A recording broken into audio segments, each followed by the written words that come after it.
Friends, let me now introduce to you our special guest speaker of the day. We have with us Mr. Jean Grebert, corporate expert in transportation and mobility systems, Renault Group. John Grebert is an architect, town planner, and uh, and an expert in transportation, mobility, and urban systems. He is also a transport engineer and has expertise in planning urban development, renewal projects comprising mobility patterns, issues, and prospective studies and research in the field of urban systems interacting with the transportation concern. He has led many prospective studies about the foresight of mobility and transport condition within megacities and towns of emerging countries such as China, Iran, India, Indonesia, and Brazil, among others. I welcome Mr. Jean Grebert to our session today. Thanks, Jean. Jean, you are joining us from Paris. Let me inform our viewers. Thank you so much for being here with us. And now let me hand it over to you. Thank you very much for invitation. I'm not sure precisely of what I should say. Maybe I can deliver to you my glance, my we would say European glance and way of thinking about new cities in the world. Obviously, I could come to India very numerous times, about 40 times in India. I could be part of some projects as expert in Naya Raipur in Chhattisgarh around 10 years ago. And I could, and I've been delighted to review and the different projects you had in the today contest. Obviously, most of them and all of them are very interesting and very different. But maybe my position and my idea is to push forward and emphasize very important concerns and issues that are in this project. So my position is not to make a kind of hierarchy of projects and so on, but to deliver some way of thinking about this project. And of course, now India has to deliver a special address on the future of urban design and mobility given to the rising population across India, and especially the middle classes and upper middle classes in India. And in the past, I have been very amazed by the position of Indian upper classes.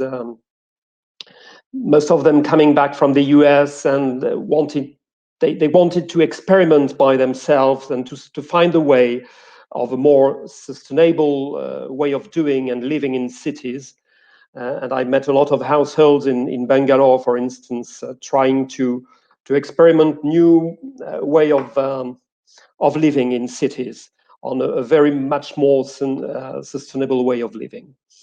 And this is something we should, I think, push much more obviously in those projects. I could mention that in most of the project or in the titles, the question of sustainability, the question of water scarcity, sometimes the question of energy issues are addressed, but sometimes in a very shiny, in a very small way. I think the ambition of India should be much more important, and I think India has a proficiency to be one of the most sustainable country in the world, just in opposition of China, for instance. And maybe I was a bit deceptive in some of the projects I could revise according to this points. Even all these projects have high qualities. So, of course, I've not to judge the projects, but with, I would say, my European glance, I would say three important points are key issues in urban projects we can have in India. This question is the first one is the question of the site's intrinsic qualities. I would say the magic of the site, which is very important to have in mind when you have a project. I think you have to build differently in Pune than in Hyderabad and in Kolkata or in Chennai. Obviously, the question of the site is very important. Really, the topography, the climate are very important. The second one is the regional identity, which is very important. There is a lot of diversity in India, and each project should emphasize the identity of the region. Obviously, Pune has its own identity. And obviously, overall, the question of Indian culture. Indian culture is a mixing of traditional customs, traditional way of designing, and both modernity. Especially India is a prominent IT country. So as we could see in the advertising previously, prior I was speaking, you have to grasp that, and you do very well for that. So how to make the future? I think the question of scarcity, the question of natural resources, the question of frugality are very important. And I have some activities, for instance, and I'm consultant and I'm advising some very famous luxury brands in France. For instance, fashion luxury brands. And these brands are thinking about frugality. Frugality is not a bad word. I would say it's frugality could be very close to luxury in some way. Frugality is a way of coming back to essentials. Essentials is the question of managing scarce resources, water, energy, space. So how to deal in the project with frugality. And I was astonished by the high level of Indian colleagues discussing about design thinking, and the way of Indian people are developing Indian thinking solutions in projects are very flabbergasting and very interesting. So I think with this question of sustainability, the design thinking is a really a key way of dealing with the future of cities. So I have some questions. Revising the projects is I've not the answer by the moment, but might India adopt the American way of life and highly consuming lifestyle that we could guess in some of the projects? That is a question. And can India develop its proper model of frugality and design thinking? I think that in some projects we have some potential keys answering these questions. Obviously, in the way of building new cities in India, there is a high risk and a kind of fantasy. Most of the actors of the cities now in India are looking towards the model of Singapore. Can this model be replicated in India? There is a kind of, I would say, global, you spoke about global cities. So how can be the identity of global cities? Can India develop its proper model of cities, both global and both national and regional cities? I think it's a very important key issues for further generation. And there is a balance, as I said, to have between traditional customs of India and modernity through IT.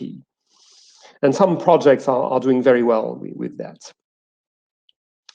So the question of, India has a numerous population to accommodate, and should the country turn to the Chinese way of building? And in some project, we can see that high-rise is a reference for urban development, and high density and high rises are a very, I would say, tricky model not to be replicated everywhere in India, obviously. So there is, in the same way, there is a balance to find. Coming back to the question of sustainability, we can find in the project some key issues, and these important points, important concerns are taken into account in some projects. The question of, I said, water scarcity, so how to recycle water, how to filter, or the question of drainage systems are very important.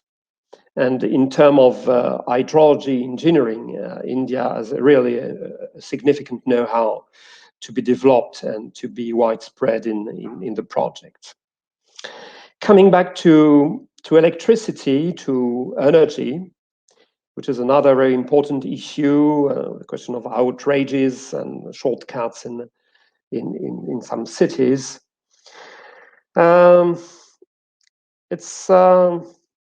It's difficult to find in projects, I would say, eco-building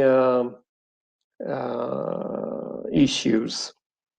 Eco-building would be close to circular economy, to life cycle of buildings, of staff, and as well energy. The question of renewable energy is very important. Some of the projects addressed the question of EV, electric vehicle, and especially organizing some charging points in the parking lots. But electric mobility is far beyond mobility. It's related to energy as well. So this is a very important point to be connected with the question of renewable energy, with photovoltaic panels on rooftops, able to provide electricity to be stored in battery, mostly second life batteries of electric cars. Obviously, it can be in the future because the fleet of electric cars in India is not so huge by the moment, but it will grow significantly. So how to use second life batteries in the bottom of the buildings to store renewable energy and then provide the building with energy for peak hours. The question, as we say, about eco-building is important with natural cooling, ventilation, and so on. So how to think about design with the climate, which is a very important issue, I think, and can be a very strong identity of Indian real estate. This is something we are now developing and it is becoming a standard in some territories of France, in the West Indies or in La Réunion Island near Mauritius. We have an island, and now the standard of building is eco-building without air conditioning, but natural cooling with higher ceilings and courtyards, some patios with trees and so on, able to cool the atmosphere within the apartments, which is very important. Natural ventilation with transverse apartments is really a key issue, much more than air conditioning at every story, which is very can be a big problem in the future. Building nuclear plants in a country is not a solution for the future. So of course we can feel the potential of a lot of projects, and I would say that to go farther and go beyond the current situation, most of the projects match the demand by the moment, we can see. But moreover, they are pulled by the market. They are pulled by the demand. As I said, with a kind of fantasy for a model, mostly the Singaporean model. And this is a big problem and a big issue for, I would say, the current and further generation, because, gated communities or integrated townships, as you say in India, or condominiums in South Africa, or some gated communities in Indonesia, Surabaya or Jakarta. Most of them are designed and sketched on the same model, high rises and very dense areas, which is in some way a nonsense. So I think India has the potential to build and to define its own model, dealing with the previous points I did. And you can see that in India you have very famous architects, and there were in the past collaboration with Le Corbusier, for instance, in the past. But you have Doshi, and you have very famous Rajewal and so on, very famous Indian architects designing with the climate, which is, I would say, a key issue for the identity of architecture and urban planning in India.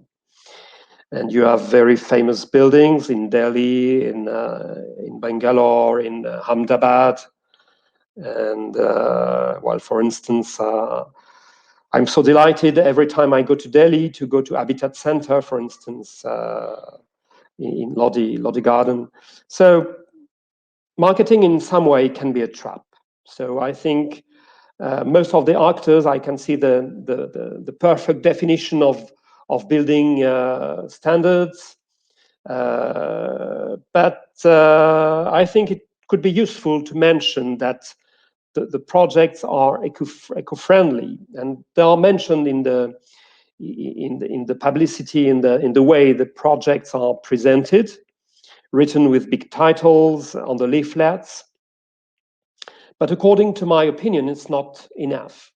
I think the projects have to be eco-friendly and show off a kind of eco-friendly show-off, which can be obvious in the appearance of designing this building. That's seeing the facades with shade, seeing the way the volumes are designed, the special position of courtyards with trees and so on, with plants, show that you have air circulation between buildings and natural cooling, and the way the water can be stored, and the way energy is managed. I think that these are very important key issues, because, well, India, as I said, has a numerous population, and I think it's the same in Europe, and Europe should react to that as well, that the natural resources in a short term will not be enough for everyone.